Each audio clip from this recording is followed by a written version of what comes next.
कल्पना करो, एक छोटे से गांव में जहां प्रतिदिन सूरज उगता और सूरज डूबता। वहां का रहस्यमय और भयंकर जंगल था। जंगल में एक पुरानी हवेली थी जिसे लोग सुनते थे, पर जो किसी ने नहीं देखा था। गांव के लोगों की मान्यता थी कि उस हवेली में भूत रहता है, लेकिन वे कभी नहीं जाते थे।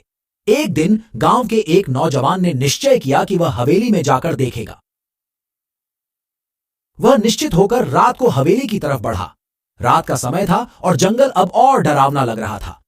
वह हवेली के पास पहुंचा और अचानक एक छिटका महसूस हुआ। हवेली के दरवाजे पर कुछ था। वह धीरे धीरे आसपास चला और देखा कि एक बड़ी पुरानी तस्वीर थी। उसकी धड़कन बढ़ गई, लेकिन वह अब नहीं पीछे हट सकता था। धीरे धीरे वह हवेली के अंदर चला गया। हर कदम पर वह नए रहस्यों से घिरा हुआ महसूस कर रहा था।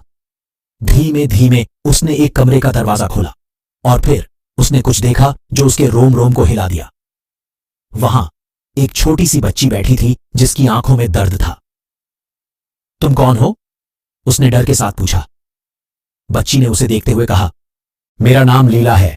मेरी मां मुझे यहां छोड़ गई है और अब वह वापस नहीं आएगी। नौजवान के दिल में दर्द हुआ और वह निर्धारित हुआ कि वह लीला की मदद करेगा। वह उसे उठाया और उसे अपने घर ले गया। लीला की सहायता से वह गांव के लोगों को एक और जानकारी प्राप्त हुई। हवेली में कोई भूत नहीं था, बल्कि वहां एक बेहद रहस्यमय और भयंकर सच्चाई थी, संचार।